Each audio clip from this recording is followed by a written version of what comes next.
Alright guys, back on the Duramax LML here with the thermostats. Let me show you guys how to get this out. This thing was a little bit of a bee to get out, and then I don't have a good place to put that phone at right now because I still don't have some of the things that I want to use. So again, you want to pull forward on this so that way that little lineup pin can release. You also want to watch that return line manifold that I showed you guys. You want to be careful for that because that thing wants to keep catching on to the holder. Once you're able to get it out right there.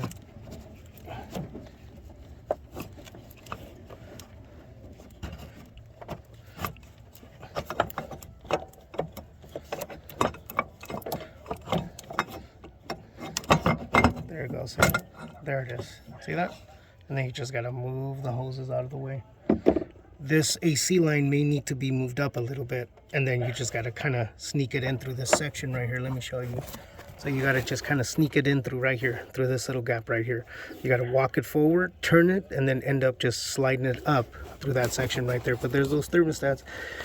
Let me go ahead and pick them up at the local parts store, show you guys how that goes, and show you how to assemble it back together. All right, guys, see you in a bit.